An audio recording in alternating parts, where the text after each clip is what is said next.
it's hard to separate the thoughts of they just rejected me as a person versus they just rejected a very limited perception of me that doesn't represent the whole me or like the bigger picture of who I am. It's so easy to forget that we are so much more than what we boil down to 150 characters in a dating profile for someone to swipe left or right on.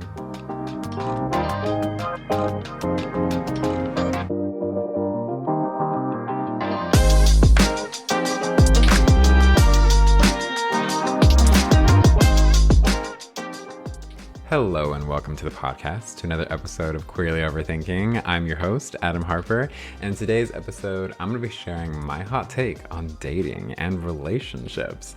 I'll be sharing what it's like to date in the queer community and on the apps, what my personal experience has been, and where I'm at in this journey of love. I'm a little excited, a little nervous, but here we are. Here we go. Are you ready? I know I am.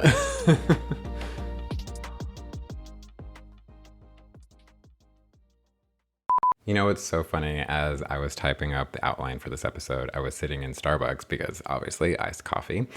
And as I was just starting to type, Katy Perry's song Never Really Over comes on the radio. And all I could do was laugh. It was such an ironic moment, you know, when like that song comes on the radio and it's just like it happens to tie into whatever you're doing or feeling or thinking about.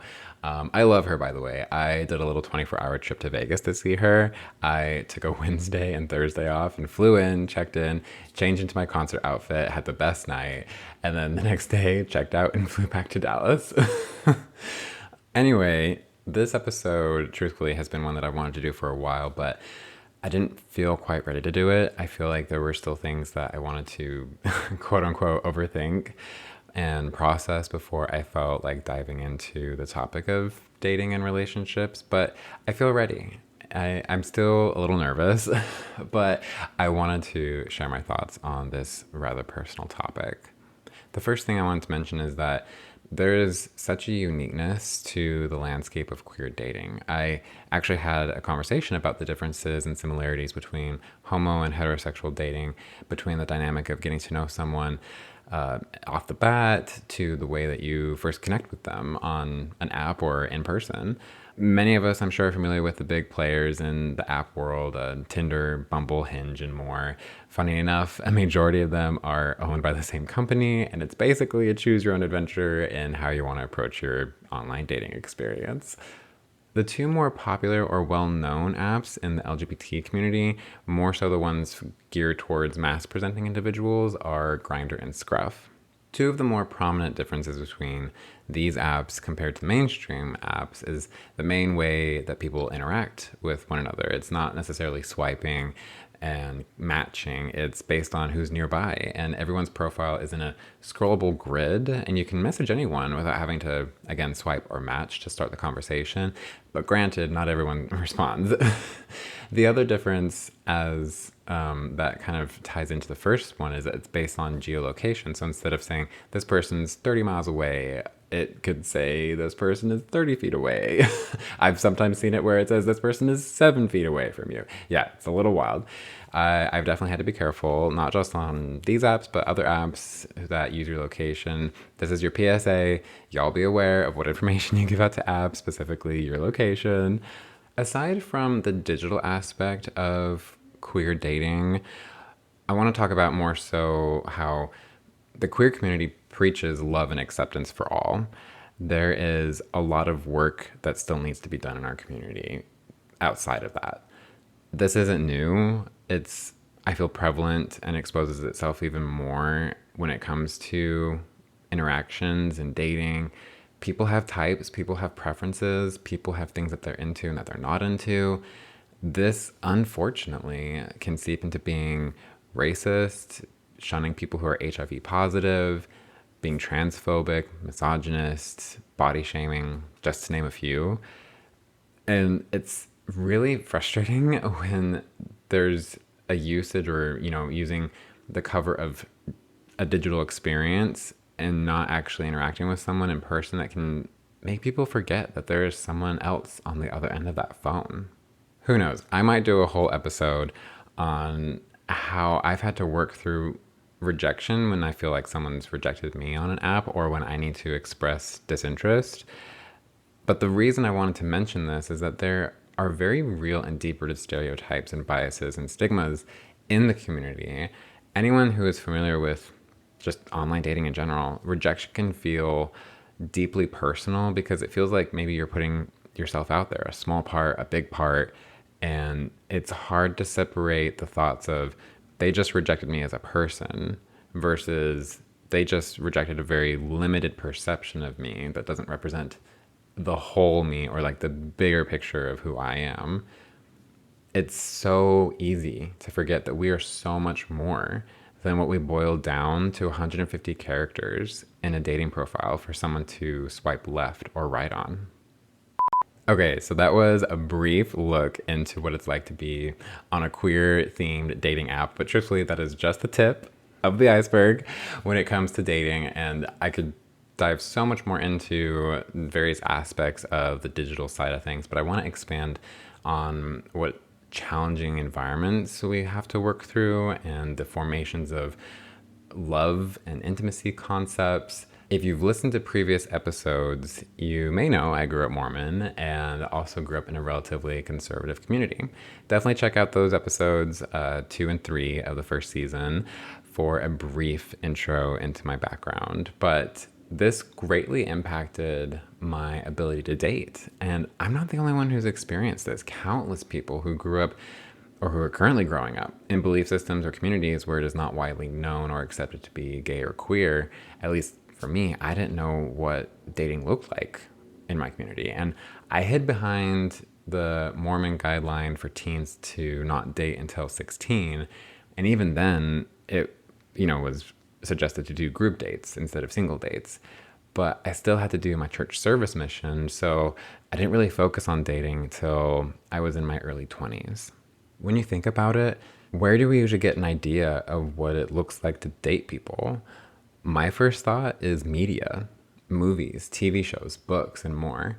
Thinking back on my childhood, teenage years, and young adulthood, I can't remember ever seeing anything remotely related to a gay rom-com.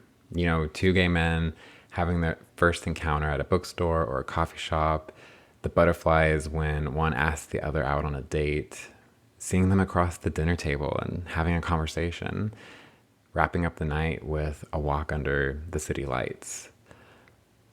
Genuinely, I don't think I ever saw something remotely similar to that until recently, within the last 5 or 6 years or so. So where does that leave people like me?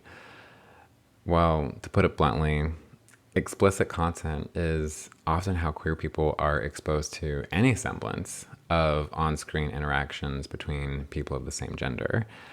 Something for all you parents out there to consider. It's not a question of if your kid comes across explicit content, it's a question of when, and will you be a safe and understanding person for them to talk to about it with?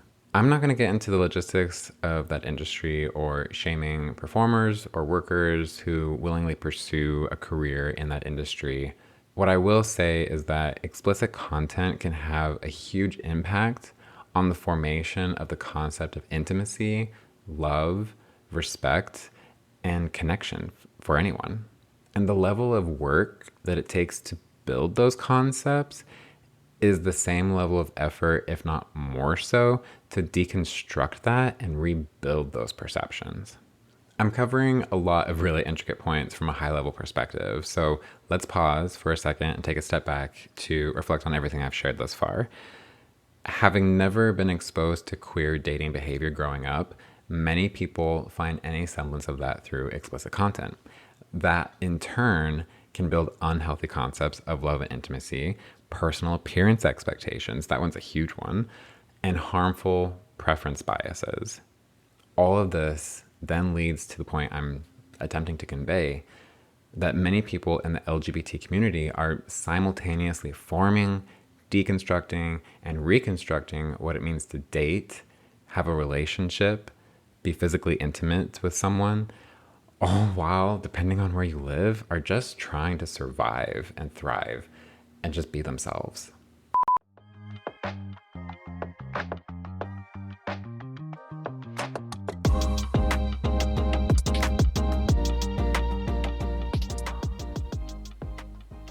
Alrighty, y'all. This, I feel like, is the part of the episode that took me the longest to overthink. Well, I mean, with everything that I've shared, I'm sure you're curious to know what my dating life has looked like, right? As of recording this, I have seriously dated or been heavily involved with a couple people. But between those, I've had several quote unquote romantic flings that lasted a few months at a time. Each interaction, I feel like I've walked away learning something new about myself and how other people think and react to life in different situations. I feel like it's really easy to put on those rose colored glasses and think this is perfect, or I'm doing the thing, I'm dating someone, or this is just what I always pictured it would be like, especially when you think about what Hollywood says dating should look like. I think that's something I'm guilty of a lot, actually. Sometimes, though, I'll take it to the extreme opposite and find any reason to shut it down. Often I tell my friends something along the lines of, so I met this guy, he's cute and all, but I don't think it's gonna go anywhere. I'm looking at you, Cass. She's always calling me out, which I appreciate. But in all seriousness, from my past relationships and experiences, I think I trust and invest in someone really quickly. So my response of it's not going to go anywhere, I think, is an emotional trauma defense response to not allowing myself to open up as quickly to someone. But I am working on that, y'all. Therapy. I cannot recommend it enough. But as for right now, I am single and I'm really happy with that. To me, dating and the apps can help you figure out what you want and what you don't want.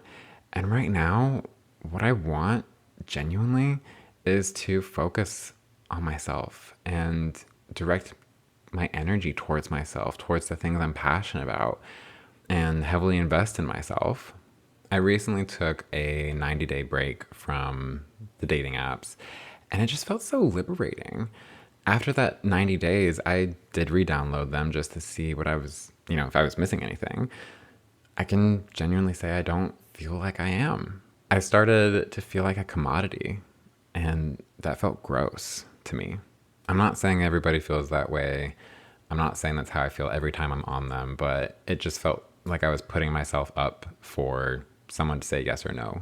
And I just didn't want to have to think that or feel that by any stretch of the imagination. So as of right now, I don't have any dating apps on my phone.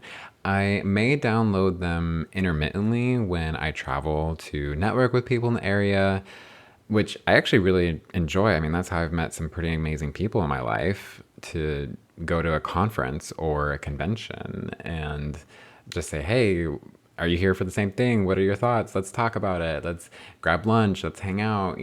I have genuinely appreciated being able to do that with the apps and being able to make amazing friends that way. But on a regular day-to-day basis from home, I feel so much more confident in myself not having the apps on my phone.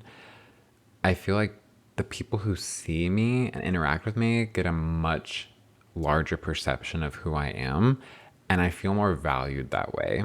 Additionally, I want to emphasize how grateful I am for the recent lessons that I've learned from dating, specifically in choosing myself, choosing what I want, learning to express what I want, learning how to say no, deconstructing more of my people pleasing nature.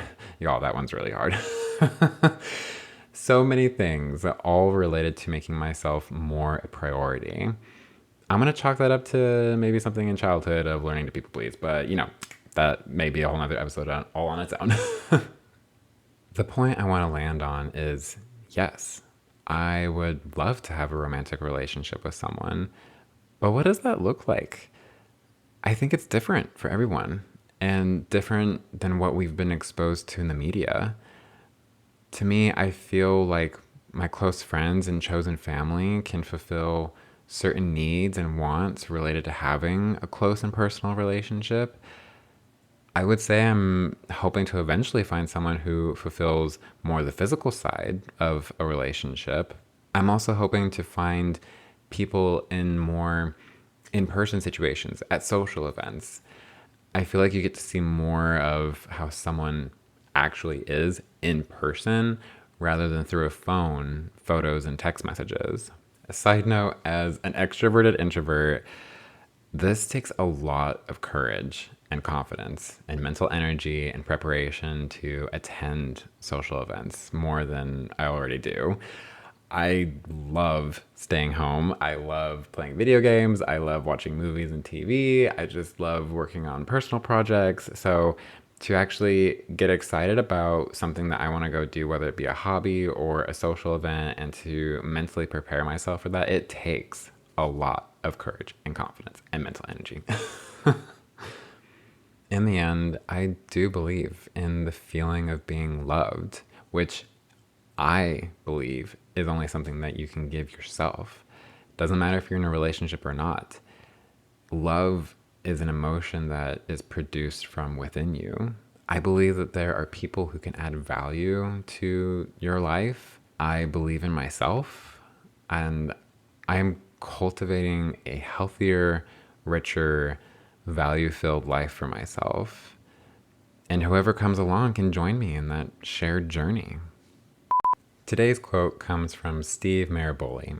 He says, "Love yourself, forgive yourself, be true to yourself. How you treat yourself sets the standard for how others will treat you." To add to that, I just want to say, y'all, remember, you are deserving of love, happiness, and authentic connections. Keep embracing your true self and nurture those meaningful relationships in your life. Thank you for joining me on this episode as we explored the complexities of dating and relationships. Wait, you thought we were done? Absolutely not.